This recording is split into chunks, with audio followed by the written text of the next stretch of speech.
तो आज हम यहाँ पे क्लास 7 के कंपेयरिंग क्वांटिटीज चैप्टर नंबर 8 के एमसीक्यूज के बारे में पढ़ने जा रहे हैं। तो देखते हैं यहाँ पे क्वेश्चन नंबर फर्स्ट में हमसे क्या पूछा गया है। If 2a equal to 3b equal to 4c, ये हमें यहाँ पे दे रखा है और हमें बताना क्या है, what is the value of a ratio b ratio c। तो हम इसे यहाँ पे कैसे फाइंड आउट करेंगे वो हम यहाँ पे देख लेते हैं।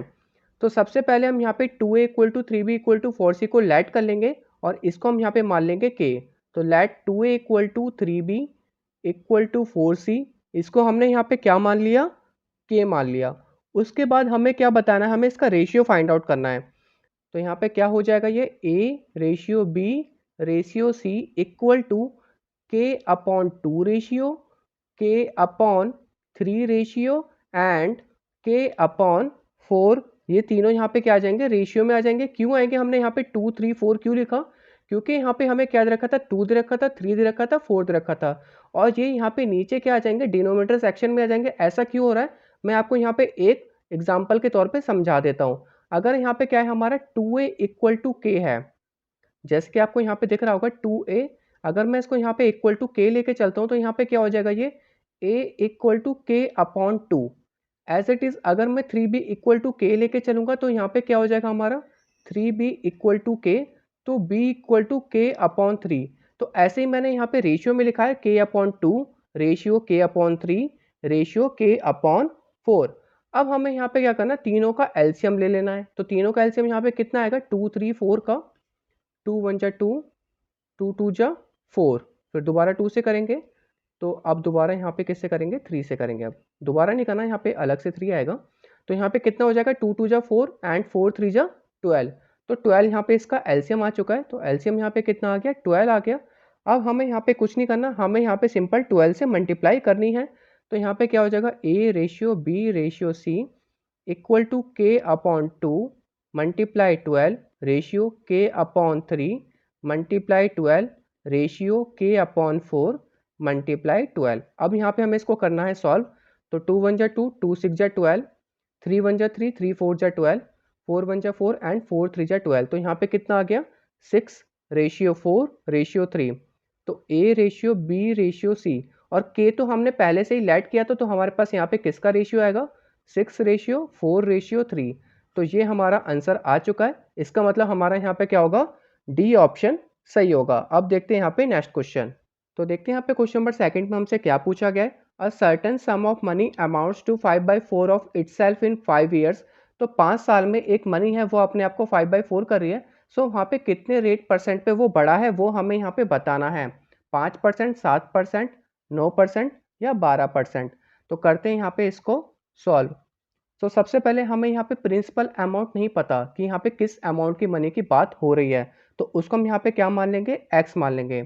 तो लिख लेते हैं यहाँ पे let the principal be x। तो प्रिंसिपल को मैं यहाँ पे p लिख देता हूँ। तो यहाँ पे क्या हो जाएगा, x हो जाएगा। और अमाउंट यहाँ पे कितने साल की बात हो रही है, 5 साल की। तो यहाँ पे हम लिख देते हैं अमाउंट इन 5 ईयर्स। तो 5 साल बाद जो अमाउंट है वो यहाँ पे कितना हो जाएगा, तो अमाउंट इन 5 ईयर्स। तो 5 साल में हो जाएगा वो 5/4 टाइम्स ऑफ x। कितना हो जाएगा, 5/4 x हो जाएगा, क्योंकि हमने यहाँ पे प्रिंसिपल को क्या माना है, x माना है। तो हमें पता है जो सिंपल इंटरेस्ट का फॉर्मूला है वो यहाँ पे क्या होता है, अमाउंट माइनस प्रिंसिपल होता है। तो अमाउंट को मैं a लिख देता हूँ और माइनस p। तो अमाउंट हमारा यहाँ पे क्या है, 5/4x है और प्रिंसिपल को हमने यहाँ पे क्या लेट किया था, x। तो इसके नीचे कुछ नहीं है तो 1 मान लेते हैं। एलसीएम लेंगे तो यहाँ पे 4 होगा। तो यहाँ पे उसको सॉल्व कर लेते हैं। यहाँ पे सॉल्व करने के बाद देखते हैं कितना आएगा। तो यहाँ पे कितना आ जाएगा, 5x और यहाँ पे आ जाएगा 4x। तो बचा कितना हमारा, x/4। तो सिंपल इंटरेस्ट हमारा यहाँ पे कितना आ चुका है, x/4 आ चुका है। यहाँ पे मैं लिख देता हूँ SI। तो सिंपल इंटरेस्ट हमारा यहाँ पे कितना आ गया, x/4 आ गया। और सिंपल इंटरेस्ट का एक और फॉर्मूला होता है, वो यहाँ पे क्या होता है, P into R into T upon 100। P से प्रिंसिपल, R से रेट एंड T से टाइम। R से मतलब रेट ऑफ इंटरेस्ट की बात हो रही है और अपॉन 100 से डिवाइड कर देंगे। तो प्रिंसिपल हमारा यहाँ पे क्या था, x था। रेट ऑफ इंटरेस्ट यहाँ पे कितना है हमें नहीं पता, इसको हम यहाँ पे R ही मानते हैं। टाइम यहाँ पे कितने साल की बात हो रही है, 5 साल की, अपॉन 100। और सिंपल इंटरेस्ट अभी हमने यहाँ पे कितना निकाला था, x/4। तो इसकी जगह रख देंगे x/4। अब इसको यहाँ पे करते हैं सॉल्व क्रॉस मल्टीप्लाई के जरिए। तो यहाँ पे होगा क्या, ये इधर चला जाएगा और ये इधर से मल्टीप्लाई हो जाएगा। तो यहाँ पे सिंपल क्या हो रहा है, एक्स से एक्स तो कट ही जाएगा क्योंकि सब मल्टीप्लाई में इसके सामने, तो हम यहाँ पे एक्स से एक्स काट सकते हैं। अगर यहाँ पे प्लस माइनस होता तो हम नहीं काटते, ये यहाँ पे क्या सारे मल्टीप्लाई में है तो हम यहाँ पे काट सकते हैं। उसके बाद ये 4 ऊपर चला जाएगा तो यहाँ पे बचा क्या, तो यहाँ पे हमारा होगा 4 into R into 5 equal to 100, ये हमारा बचा। अब 4 5 से कितना होता है 20 आर हो गया इक्वल टू 100, और R equal to 100 divided by 20, तो 25 जा 100, तो रेट ऑफ इंटरेस्ट यहाँ पे कितना आ गया 5% आ चुका है। इसका मतलब हमारे यहाँ पे ए ऑप्शन क्या होगा, सही होगा। अब देखते हैं यहाँ पे नेक्स्ट क्वेश्चन। तो देखते हैं यहाँ पे क्वेश्चन नंबर 3 में हमसे क्या पूछा गया है, the ratio of copper and zinc in an alloy is 7:8। Alloy का मतलब यहाँ पे किसी दो धातु का मिश्रण होता है, तो दो धातु यहाँ पे कौन कौन से, कॉपर एंड जिंक है, और इनका रेशियो हमें कितना दे रखा है 7:8 दे रखा है। If the weight of zinc is 9.7 kilogram, हमें यहाँ पे जिंक का वेट दे रखा है कितना 9.6 किलोग्राम दे रखा है, और हमें किसका बताना है वेट, कॉपर का बताना है कि इस रेशियो में कॉपर का वेट कितना होगा। तो इसको यहाँ पे करते हैं सॉल्व। तो सबसे पहले हमें यहाँ पे क्या क्या गिवन है वो हम यहाँ पे देख लेते हैं। हमें यहाँ पे जिंक का वेट गिवन है तो हम यहाँ पे लिख देते हैं जिंक वेट। तो जिंक का वेट हमें यहाँ पे कितना गिवन है 9.6 किलोग्राम है, तो वो हम यहाँ पे लिख लेते हैं 9.6 किलोग्राम।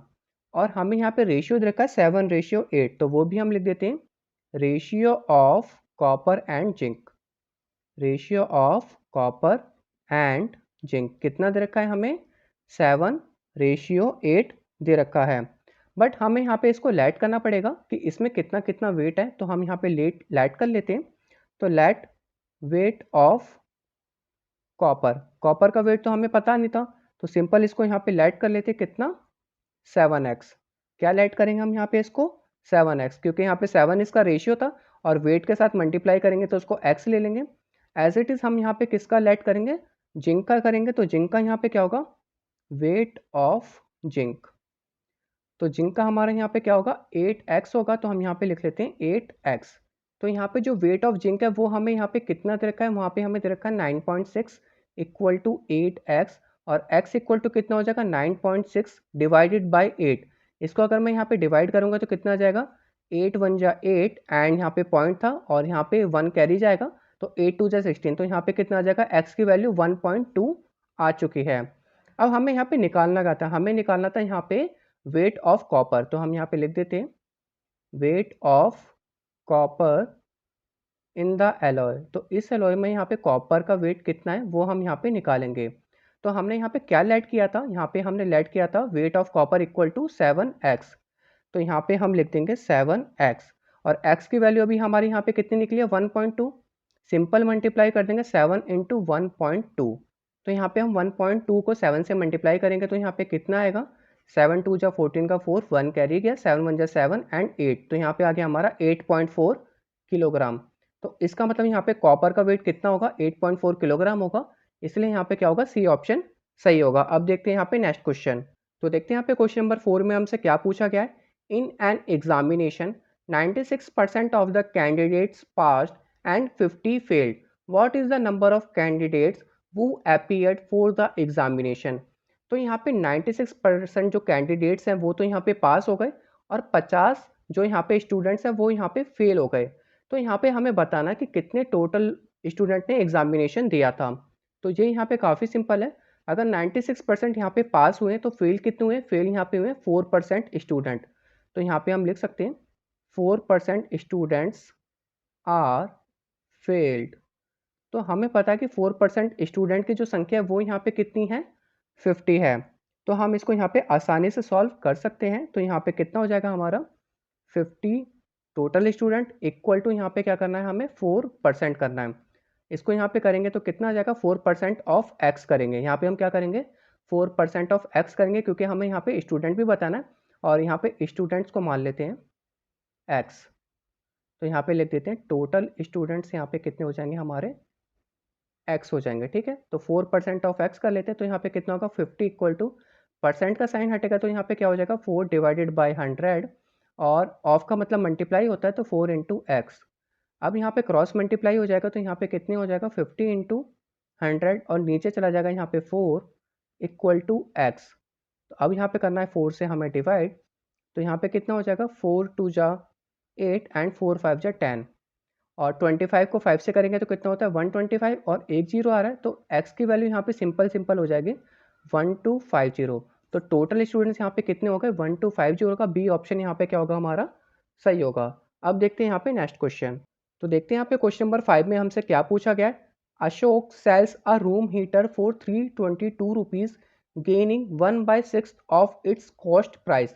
तो अशोक ने यहाँ पे एक रूम हीटर यहाँ पे 322 रुपये में बेचा और उसने यहाँ पे 1/6 ऑफ इट्स कॉस्ट प्राइस उसका यहाँ पे क्या करा बेनिफिट किया, उसने यहाँ पे प्रॉफिट किया। What is his gain percent, तो उसने यहाँ पे कितना परसेंट गेन किया कितना परसेंट प्रॉफिट किया वो हमें यहाँ पे बताना है। तो इसको यहाँ पे करते हैं सॉल्व। तो सबसे पहले हमें यहाँ पे नहीं पता कि यहाँ पे जो कॉस्ट प्राइस थी यहाँ पे हीटर की वो कितनी थी। हमें पता है कि इसने बेचा कितने में, पर इसकी एक्चुअल कॉस्ट प्राइस हमें नहीं पता, तो वो हम यहाँ पे लेट कर लेंगे। तो लेट द कॉस्ट प्राइस को यहाँ पे मैं CP लिख देता हूँ। Let the cost price of heater, तो हीटर की जो यहाँ पे कॉस्ट प्राइस थी हमें नहीं पता, इसको हमने यहाँ पे x मान लिया। इसने यहाँ पे गेन क्या किया है वो हम यहाँ पे देख लेते हैं। तो यहाँ पे जो इसने गेन किया वो यहाँ पे क्या किया कॉस्ट प्राइस का 1/6 किया है, तो हम यहाँ पे लिख सकते हैं 1/6 ऑफ x।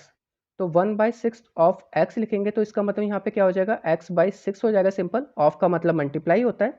तो यहाँ पे जो सेलिंग प्राइस होगी वो यहाँ पे क्या होगा, जितने का इसने यहाँ पे क्या करा हीटर लिया प्लस यहाँ पे इसने कितना प्रॉफिट किया कितना गेन किया, गेन यहाँ पे कितना किया x/6 किया है, तो इसको यहाँ पे प्लस कर लेंगे। और जो यहाँ पे सेलिंग प्राइस थी वो यहाँ पे 322 थी, वो हम यहाँ पे लिख लेते हैं। और इसको यहाँ पे सॉल्व करेंगे तो कितना आएगा, यहाँ पे आ जाएगा 6 + 7x। कैसे आएगा 6 आ जाएगा और 6x + x, तो 322 = 7x/6। और यहाँ पे अगर मैं x की वैल्यू निकालना चाहूँ तो वो भी आसानी से निकल जाएगी। यहाँ पे क्रॉस मल्टीप्लाई करना पड़ेगा, तो यहाँ पे कितना हो जाएगा हमारा x = 322 × 6 / 7। अब मैं यहाँ पे डिवाइड कर लेता हूँ 7 से, तो यहाँ पे कितना हो जाएगा 7 4 जा 28 और यहाँ पे कितना हो जाएगा 42 और 7 6 जा 42। तो हमें 46 को 6 से मल्टीप्लाई करना है, तो कितना होगा 46 × 6, 6 6 जा 36, 3 कैरी किया, 6 4 जो 24, 24 और 3 27। तो यहाँ पे जो x की वैल्यू आएगी वो यहाँ पे कितनी आ जाएगी 276 आ गई। कितनी आ गई यहाँ पे 276 आ गई। इसका मतलब हमें यहाँ पे कॉस्ट प्राइस पता चल चुका है, वो यहाँ पे कितना है 276 रुपीज़ है। अब हमें बताना क्या था यहाँ पे, इसका गेन परसेंट बताना था कि यहाँ पे इसने गेन कितना किया है। तो ये काफ़ी सिंपल है, हमें यहाँ पे क्या करना पड़ेगा गेन के लिए selling price minus cost price करना पड़ेगा। तो हम यहाँ पे कर लेते हैं गेन। तो गेन में यहाँ पे क्या करना है हमें कि इसने कितने का बेचा और यहाँ पे कितने का खरीदा था। तो सेलिंग प्राइस यहाँ पे कितनी थी इसकी 322 और जो कॉस्ट प्राइस है वो यहाँ पे कितनी है 276। इसको यहाँ पे सब्ट्रैक्ट कर लेते हैं, तो यहाँ पे कितना होगा 12 में से 6 गए, यहाँ पे 6 बचा, 11 में से 7 गए 4, तो 46। तो यहाँ पे कितने का गेन हुआ, ऐसे 46 रुपीज़ का यहाँ पे क्या हो गया गेन हुआ था। बट हमें यहाँ पे इसको क्या बताना है परसेंटेज में बताना है। किस में बताना है परसेंटेज में। तो हम यहाँ पे क्या करेंगे गेन परसेंट का फॉर्मूला लगा देंगे। गेन परसेंट या प्रॉफिट परसेंट दोनों का फॉर्मूला यहाँ पे क्या होता है सेम होता है। तो यहाँ पे लिख देते हैं gain upon cost price into 100। वो भी यहाँ पे किस में आएगा ये परसेंटेज में आएगा क्योंकि हम परसेंटेज निकाल रहे हैं। तो गेन यहाँ पे कितना हुआ 46 रुपीज़ का। कॉस्ट प्राइस यहाँ पे कितनी थी 276 रुपीज़ थी, आपको यहाँ पे दिख रहा होगा जो हमने निकाला था इंटू 100। अब इसको यहाँ पे सॉल्व करेंगे तो हमारा आंसर निकल जाएगा। तो करते हैं इसको यहाँ पे सॉल्व। तो सबसे पहले मैं यहाँ पे 2 से डिवाइड कर लेता हूँ, तो यहाँ पे कितना होगा 2 2 जा 4, 2 3 जा 6, 2 1 जा 2 एंड 2 3 जा 6 एंड 2 8 जा 16। तो यहाँ पे 23 आ गया और यहाँ पे कितना आ गया 138 आ गया। तो हमें अब सिंपल 23 से ही डिवाइड करना पड़ेगा। तो यहाँ पे कितना आएगा 23 1 जा 23 एंड 23 6 जा कितना होता है 138 होता है। ये हमें कैसे पता चलेगा, आप चाहे तो यहाँ पे 23 को 6 से मल्टीप्लाई करके भी देख सकते हैं। तो कितना होगा 6 3 जा 18 का 8, 1 कैरी गया, 6 2 जा 12 एंड 13। तो यहाँ पे कितना आ रहा है 138। इसका मतलब ये 6 से डिवाइड हो सकता है। एंड 2 3 जा 6 एंड 2 5 जा 10 0। तो यहाँ पे कितना आ गया 50/3 परसेंटेज आ चुका है। इनमें से कौन सा ऑप्शन होगा वो हम यहाँ पे देख लेते हैं। तो इसमें हमारा सी ऑप्शन सही होगा क्योंकि 16 3 जा कितना होता है 48 एंड 48 और 2 यहाँ पे कितना हो जाएगा हमारा 50। तो ये हमारा 50/3 परसेंटेज हो जाएगा। इसका मतलब हमारा सी ऑप्शन यहाँ पे क्या होगा सही होगा। अब देखते हैं यहाँ पे नेक्स्ट क्वेश्चन। तो देखते हैं यहाँ पे क्वेश्चन नंबर 6 में हमसे क्या पूछा गया है। A sum of money at simple interest doubles itself in 8 years 4 months. What is the time for which it triples itself? तो यहाँ पे एक मनी है वो हमें यहाँ पे नहीं पता, बट अगर सिंपल इंटरेस्ट में देखा जाए तो वो 8 साल 4 महीने लगाती है अपनी मनी को डबल करने में। तो हमें बताना है कि यहाँ पे कितना टाइम और लगेगा कि ये अपने आप को 3 गुना कर पाए। तो इसको यहाँ पे करते हैं सॉल्व। तो सबसे पहले हमें नहीं पता कि यहाँ पे कितने यहाँ पे हमारा प्रिंसिपल है या सम अप है, वो हम यहाँ पे x मान लेते हैं। यहाँ पे हम लिख देते हैं let the sum be x। हमें नहीं पता, हमने उसको लेट कर लिया x। और यहाँ पे अमाउंट क्या हो रहा है हमारा, 2 गुना हो रहा है कितने साल में, 8 साल 4 महीने में। तो अमाउंट यहाँ पे हो जाएगा 2x हो जाएगा। और सिंपल इंटरेस्ट का फॉर्मूला यहाँ पे क्या होता है, अमाउंट माइनस प्रिंसिपल होता है। तो यहाँ पे क्या हो जाएगा 2x minus x equal to x. तो सिंपल इंटरेस्ट हमारा आ चुका है x। तो यहाँ पे टाइम पीरियड कितना है हमारा, 8 साल 4 महीने है। तो 8 ईयर तो हम यहाँ पे सिंपल लिख सकते हैं, बट 4 महीने को हमें यहाँ पे क्वार्टरली है तो हम यहाँ पे क्या लिख सकते हैं, 4/12 करना पड़ेगा। हमें क्या करना पड़ेगा, 4/12 करना पड़ेगा। तो 4/12 करने पे यहाँ पे डिवाइड करूँगा तो कितना हो जाएगा, 1/3 हो जाएगा। तो इसका मतलब अगर मैं यहाँ पे इसको मल्टीप्लाई करूँगा, 8 3 24 एंड 25/3। अब हमें यहाँ पे प्रिंसिपल पता चल गया, ये हमारा जो P है ये हमारा यहाँ पे क्या है, x है। यहाँ पे नॉर्मल लिख देता हूँ, प्रिंसिपल पता चल गया, हमें यहाँ पे अमाउंट पता चल गया, सिंपल इंटरेस्ट पता चल गया, हमें यहाँ पे टाइम पता चल चुका है। अब हम यहाँ पे सिंपल फॉर्मूला लगा सकते हैं सिंपल इंटरेस्ट का। सिंपल इंटरेस्ट का फॉर्मूला यहाँ पे क्या होता है, P into R into T upon 100, मतलब principal into rate of interest into time upon 100। तो अब हम यहाँ पे क्या निकालेंगे, रेट ऑफ इंटरेस्ट निकालेंगे। तो R इक्वल टू यहाँ पे कितना हो जाएगा, simple interest multiply 100 and divided by यहाँ पे क्या हो जाएगा, प्रिंसिपल इंटू टाइम हो जाएगा।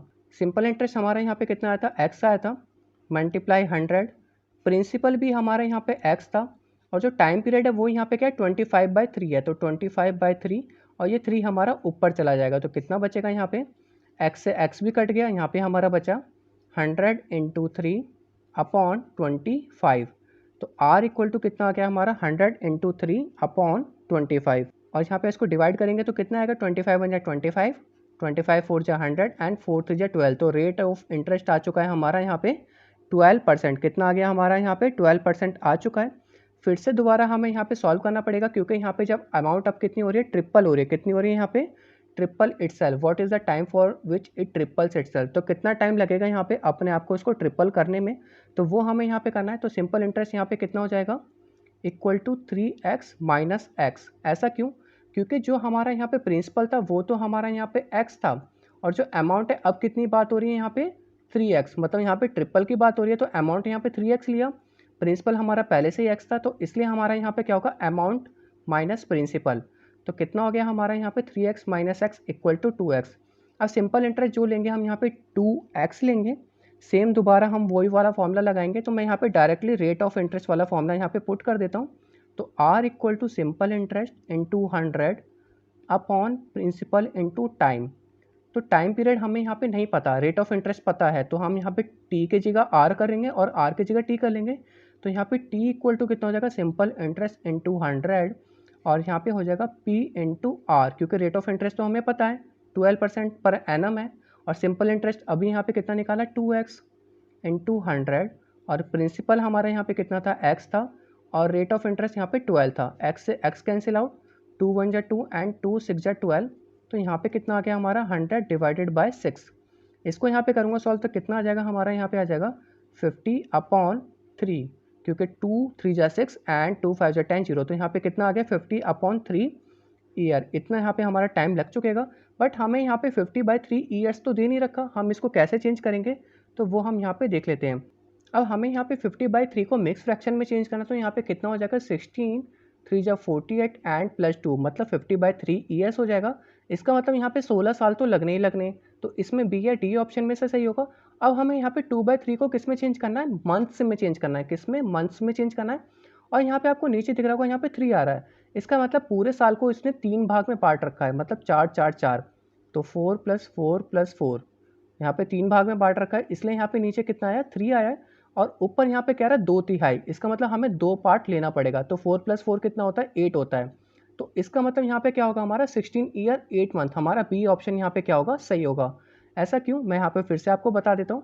ऊपर हमारा यहाँ पे क्या आ रहा है 2 आ रहा है, नीचे यहाँ पे क्या आ रहा है 3 आ रहा है। इसका मतलब पूरे साल को इसने 3 पार्ट में बांटा है, 4 4 4, तो यहाँ पे टोटल 12 मंथ्स हो गए। और यहाँ पे 2 आ रहा है, तो इसका मतलब यहाँ पे हमें 2 लेना है, 4 + 4, तो टोटल कितने हो गए 8 मंथ्स हो गए। तो इसका मतलब यहाँ पे 16 साल 8 महीने लगेंगे यहाँ पे ये पूरे अमाउंट को ट्रिपल करने में जो यहाँ पे था।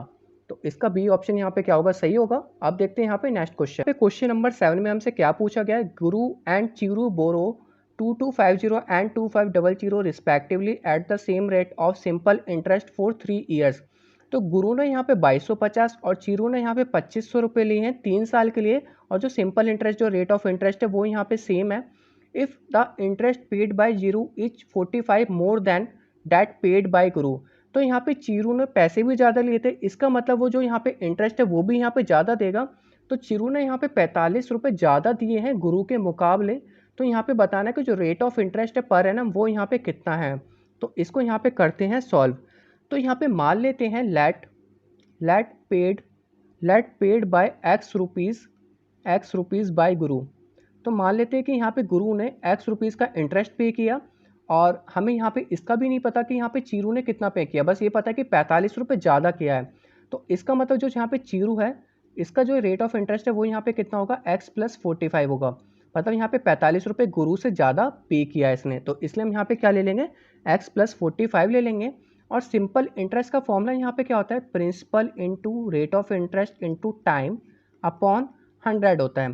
प्रिंसिपल अमाउंट यहाँ पे हमें पता है कि यहाँ पे इसने कितना पे किया है, वो है यहाँ पे 2250। अगर मैं यहाँ पे किसकी बात करूँ, गुरु की बात करूँ, मैं यहाँ पे लिख देता हूँ। यहाँ पे अगर मैं गुरु की बात करूँ तो यहाँ पे कितना होगा 2250। रेट ऑफ इंटरेस्ट हमें नहीं पता, और टाइम पीरियड यहाँ पे कितना है 3 साल का, कितना है यहाँ पे 3 साल का अपॉन 100। और सिंपल इंटरेस्ट यहाँ पे गुरु की बात करें तो यहाँ पे कितना होगा, x होगा, तो हम यहाँ पे लिख लेते हैं x। और यहाँ पे ये दोनों की जो बात हो रही थी, ये यहाँ पे किसकी बात हो रही थी, सिंपल इंटरेस्ट की बात हो रही थी। इसको यहाँ पे करते हैं सॉल्व। तो यहाँ पे कितना हो जाएगा, ये क्रॉस मल्टीप्लाई करेंगे तो 100x equal to 2250 into R into 3, और रेट ऑफ इंटरेस्ट यहाँ पे कितना हो जाएगा, r equal to 100x upon 2250 into 3। अब मैं यहाँ पे बात कर लेता हूँ चीरू की, किसकी बात कर लेते हैं, यहाँ पे चीरू की बात कर लेते हैं। तो चीरू के लिए भी हमारा यहाँ पे सिंपल इंटरेस्ट का सेम फॉर्मूला लगेगा, simple interest into P into R into T upon 100।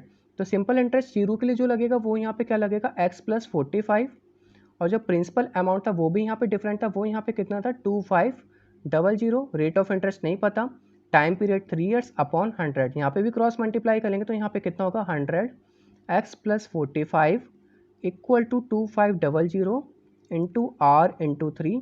तो यहाँ पे हमारा जो r है वो यहाँ पे कितना हो जाएगा, r इक्वल टू, और यहाँ पे आ जाएगा हमारा 100x + 45, और यहाँ पे हमारा कितना आ गया 2500 इंटू 3।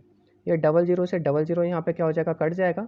तो r इक्वल टू यहाँ पे कितना बचा x + 45, और नीचे हमारा कितना बचा 25 इंटू 3, तो यहाँ पे बचा हमारा 75। तो यहाँ पे हम लिख सकते हैं 75r इक्वल टू x + 45। तो ये हमारा यहाँ पे आ चुका है।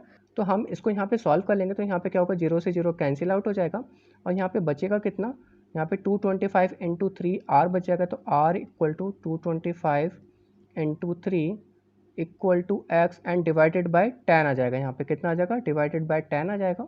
और अभी मैं इसको यहाँ पे ये जो x की वैल्यू है ये वाली हम किस में पुट कर देंगे, ये वाले r में पुट कर देंगे। तो यहाँ पे कितना था हमारा, पहले वो लिख लेते हैं, 75r इक्वल टू x + 45 था। तो अब हमें यहाँ पे क्या करना है, ये जो x की वैल्यू ये पुट कर देने, तो यहाँ पे कितना बचेगा 75r equal to r into 225 into 3 upon 10 + 45। अब मैं इसको यहाँ पे 5 से डिवाइड कर लेता हूँ, 5 2 × 10 हो जाएगा, और यहाँ पे कितना बचेगा 5 4 × 20, 5 5 × 25। तो यहाँ पे हमारे पास कितना बचा 75r इक्वल टू 45 को यहाँ पे 3 से मल्टीप्लाई करेंगे तो कितना होगा 45 45 90, और 90 + 45 135। तो r इंटू 135 अपॉन 2 + 45 बचा। इसको यहाँ पे आगे सॉल्व करते हैं तो यहाँ पे कितना होगा 75r equal to r into 135, या 135 r ही लिख देता हूँ। अब मैं यहाँ पे इसको एलसीएम लूँगा तो 2 से मल्टीप्लाई करना पड़ेगा, तो यहाँ पे कितना हो जाएगा +90 डिवाइडेड बाय 2। अब ये 2 पर मल्टीप्लाई होगा तो कितना होगा 150r equal to 135R plus 90। अब इसको यहाँ पे ले जाएंगे तो यहाँ पे कितना हो जाएगा 150R minus 135R equal to 90, और यहाँ पे कितना बचा 15R इक्वल टू 90, और 15 1 जा 15 एंड 50 6 जा 90, तो यहाँ पे कितना आएगा हमारा 6% आएगा। तो इसका मतलब हमारा यहाँ पे डी ऑप्शन क्या होगा, सही होगा। अब देखते हैं यहाँ पे नेक्स्ट क्वेश्चन। तो देखते हैं यहाँ पे क्वेश्चन नंबर 8 में हमसे क्या पूछा गया है, how many times will the sum get multiplied in 10 years at 20% per annum rate of interest.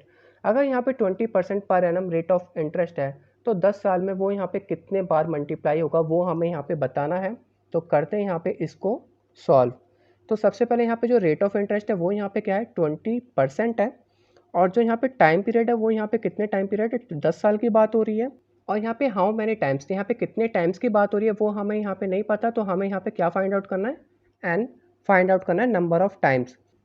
तो इस क्वेश्चन को सॉल्व करने के लिए हमें एक सिंपल सा फॉर्मूला लगाना है, वो हम यहाँ पे लगाएंगे rate of interest into time equal to 100 into number of times minus 1। तो यहाँ पे कितने टाइम्स होगा वो हमें यहाँ पे नहीं पता, तो यहाँ पे n मान रखा है उसे, और रेट ऑफ इंटरेस्ट यहाँ पे कितना है 20, टाइम पीरियड 10 ईयर्स 100, और नंबर ऑफ टाइम्स हमें नहीं पता -1। तो यहाँ पे इसको सॉल्व करेंगे, ये वाले जीरो से ये दोनों जीरो कैंसिल हो जाएंगे, तो यहाँ पे कितना बचा 2 इक्वल टू n माइनस 1, और यहाँ पे n इक्वल टू कितना हो जाएगा, इक्वल टू यहाँ पे जो -1 है उस साइड जाएगा यहाँ पे, तो कितना हो जाएगा प्लस में हो जाएगा, तो यहाँ पे 2 + 1, तो n इक्वल टू यहाँ पे हो गया 3 टाइम्स। कितना हो गया यहाँ पे 3 टाइम्स हो गया।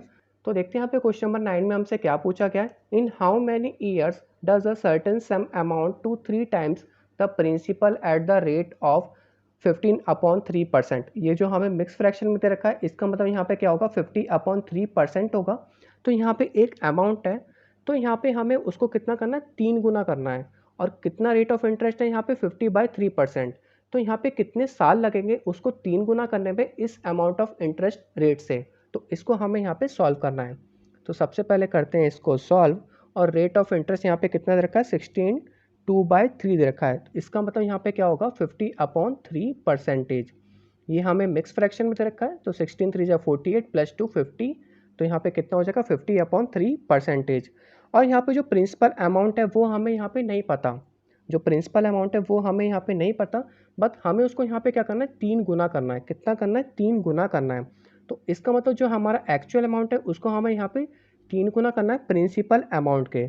और सिंपल इंटरेस्ट का फॉर्मूला यहाँ पे क्या होता है अमाउंट माइनस प्रिंसिपल, तो a माइनस पी। तो अमाउंट यहाँ पे कितना होगा 3 गुना होगा, तो यहाँ पे प्रिंसिपल, तो यहाँ पे कितना बचा हमारा 2p। तो सिंपल इंटरेस्ट यहाँ पे कितना आ चुका है हमारा 2p आ चुका है। और सिंपल इंटरेस्ट का फॉर्मूला यहाँ पे क्या होता है principal into rate of interest into time upon 100 होता है। सिंपल इंटरेस्ट अभी हमने यहाँ पे कितना निकाला 2p, और प्रिंसिपल हमें यहाँ पे नहीं पता तो p का p ही रखेंगे। रेट ऑफ इंटरेस्ट यहाँ पे क्या है 50/3, और टाइम पीरियड यहाँ पे क्या है हमें नहीं पता, वो हमें यहाँ पे बताना है कि कितने साल लगेंगे, तो इसको हम यहाँ पे t का t ही रहने देते हैं। और यहाँ पे फॉर्मूले के नीचे अपॉन 100 आता था, तो यहाँ पे 100 भी कर देते हैं। अब इसको यहाँ पे करते हैं सॉल्व, और देखते हैं यहाँ पे कितना आएगा। तो ये जीरो से ये जीरो कटा, 5 2 जा 10, और यहाँ पे कितना हो जाएगा 3 2 जा 6। तो ये जो 6 है इधर मल्टीप्लाई होगा तो कितना होगा 12p इक्वल टू टी आ गया। तो p से p कैंसिल आउट, और t इक्वल टू कितना बचा हमारा 12 ईयर्स। तो कितने साल लगेंगे हमें 12 साल लगेंगे। इसका मतलब हमारा ए ऑप्शन क्या होगा, सही होगा। अब देखते हैं यहाँ पे लास्ट क्वेश्चन। तो देखते हैं यहाँ पे क्वेश्चन नंबर 10 में हमसे क्या पूछा गया है, divide 8000 into 2 parts so that the simple interest on the first part for 5 years at 12% per annum. तो हमें 8000 को ऐसे बांटना है कि जो पहला हम जो अमाउंट देंगे उसमें 5 साल अगर हम देते हैं 12% पर एनम में, तो वो यहाँ पे किसके बराबर होगा, वो यहाँ पे सिंपल इंटरेस्ट सेकंड पार्ट के बराबर होगा, वो 2 साल के बराबर हो जाएगा 18% पर एनम। तो मतलब यहाँ पे जो अमाउंट है 5 साल के लिए वो यहाँ पे कितने 12% पर एनम दे रहे हैं, वो किसके बराबर होगा, अगर हम सेकंड पार्ट जो दूसरा भाग हम किसी को देते हैं वो 2 साल 18% के बराबर होगा। तो इसका मतलब हमने जो डिवाइड किया है, जो हमने इसका पार्टीशन किया है, वो हमने यहाँ पे किस में किया है वो हमें बताना है। 2000 6000 में किया है, 5 और 3 में, 4 4 में किया है, या 3 5 में किया है, वो हमें यहाँ पे बताना है। वो हम यहाँ पे सिंपल इंटरेस्ट के हिसाब से बता पाएंगे, और कितने साल के लिए दिया है उस हिसाब से बता पाएंगे। तो इसको यहाँ पे करते हैं सॉल्व। तो सबसे पहले हम मान लेते हैं कि हमने जो पहला पार्ट दिया वो हमें नहीं पता, उसको हम यहाँ पे लेट कर लेते हैं x। तो let let one part be x, हमें नहीं पता उसको हमने यहाँ पे क्या लेट कर लिया, एक्स लेट कर लिया। और जो दूसरा पार्ट है, जो उसका दूसरा पार्ट है उसको हम यहाँ पे क्या मानेंगे, 8000 माइनस एक्स, क्योंकि हमें पता है कि दोनों पार्ट मिला के कितने हो रहे थे, 8000 हो रहे थे। तो दूसरा पार्ट ऑब्वियसली 8000 में से ही सब्ट्रैक्ट होगा। और पहला जो पार्ट के लिए जो टाइम पीरियड है वो यहाँ पे कितना है, 5 साल है। और दूसरे के लिए यहाँ पे कितना था हमारा, दूसरे के लिए यहाँ पे 2 साल है। तो पहले वाले की बात कर लेते हैं। तो पहले वाले के लिए 5 साल है और रेट ऑफ इंटरेस्ट यहाँ पे कितना है, 12% है। कितना है यहाँ पे, 12% है। तो सबसे पहले फर्स्ट पार्ट के लिए हम यहाँ पे सिंपल इंटरेस्ट निकाल लेते हैं। सिंपल इंटरेस्ट का फॉर्मूला यहाँ पे P into R into T, principal into rate into time period होता है, अपॉन 100। तो सिंपल इंटरेस्ट यहाँ पे कितना है, हमें यहाँ पे कितना दे रखा है, 12% पर एनम दे रखा है। तो प्रिंसिपल हमें नहीं पता, उसको हमने यहाँ पे क्या लेट कर रखा है, एक्स लेट कर रहा है, तो यहाँ पे एक्स लिखेंगे। रेट ऑफ इंटरेस्ट यहाँ पे कितना है, 12 है। टाइम पीरियड 5 ईयर्स है, अपॉन 100। इसको सॉल्व करने पे देखते हैं यहाँ पे कितना आएगा। तो यहाँ पे आएगा हमारा, इसको डिवाइड कर लेते हैं। यहाँ पे कितना आ जाएगा, 5 2 जा 10 0 एंड यहाँ पे 4 3 जा 12 और 4 5 जा 20। तो यहाँ पे हमारा आ गया 3x अपॉन 5। कितना आ गया हमारा यहाँ पे, 3x अपॉन 5 आ चुका है। अब मैं यहाँ पे दूसरे वाले की बात कर लेता हूँ। तो दूसरे वाले में यहाँ पे T2 लेंगे, जो कि यहाँ पे 2 साल था। और जो रेट ऑफ इंटरेस्ट था वो यहाँ पे क्या था, 18% पर एनम था। कितना था, 18%। और जो सिंपल इंटरेस्ट लगेगा और जो प्रिंसिपल अमाउंट है वो यहाँ पे कितनी होगी, 8000 माइनस एक्स। तो 8000 minus x into rate of interest into time period. Time period यहाँ पे कितना है, 2 साल है, अपॉन 100। इसको यहाँ पे सॉल्व करते देखते हैं यहाँ पे कितना आएगा। तो 8000 माइनस एक्स, इसको यहाँ पे ऐसे रहने देते हैं फिलहाल के लिए। इसको 2 से डिवाइड करेंगे तो यहाँ पे 50 आएगा, 2 9 जा 18 और यहाँ पे आ गया हमारा 25। तो यहाँ पे हमारा बचा कितना, 8000 माइनस एक्स मल्टीप्लाई 9 अपॉन 25। ये हमारा यहाँ पे आ चुका है। अब हमें यहाँ पे क्या करना है, दोनों को कंपेयर करना है। क्या करना है, हमें यहाँ पे दोनों को कंपेयर करना है। इसको इक्वेशन फर्स्ट मान लेते हैं, इसको इक्वेशन सेकंड मान लेते हैं। तो दोनों को कंपेयर करेंगे तो यहाँ पे हमें x की वैल्यू पता चल जाएगी। तो यहाँ पे कितना था हमारा, 3x upon 5 equal to 8000 minus x multiply 9 upon 25। तो यहाँ पे क्या होगा, 5 1 जा 5, 5 5 जा 25, 3 1 जा 3 एंड 3 3 जा 9। तो यहाँ पे हमारा कितना बचा, x equal to 8000 minus x multiply 3 upon 5। इसको यहाँ पे सॉल्व करना है। तो 8 को यहाँ पे इससे करेंगे तो कितना हो जाएगा हमारा, 24 हो जाएगा। तो 24,000 माइनस 3x अपॉन 5x। अब यहाँ पे हमें क्या करना है, क्रॉस मल्टीप्लाई करना है। तो यहाँ पे कितना हो जाएगा, 5x equal to 24,000 minus 3x। ये 3x हमारा अगर लेफ्ट साइड आता है तो कितना होगा, 5x प्लस का 3x इक्वल टू 24,000 हो जाएगा। और 5x plus 3x 8x equal to 24,000 और x equal to 24,000 divided by 8। तो 8 3 से यहाँ पे कितना होता है, 24 होता है। और यहाँ पे 000। तो x की वैल्यू यहाँ पे कितनी आ गई, 3000 आ गई। कितनी आ गई हमारी x की वैल्यू, 3000। इसका मतलब एक पार्ट तो हमारा यहाँ पे कितना है, 3000 है। और दूसरा पार्ट हमारा यहाँ पे कितना है, 8000 माइनस एक्स मतलब 5000। तो 3000 और 5000 किस में आ रहा है, हमारा डी ऑप्शन में आ रहा है। इसका मतलब हमारा डी ऑप्शन क्या होगा, सही होगा। होप आपको यहाँ पे सारे MCQ समझ में आ गए होंगे। Thanks for watching.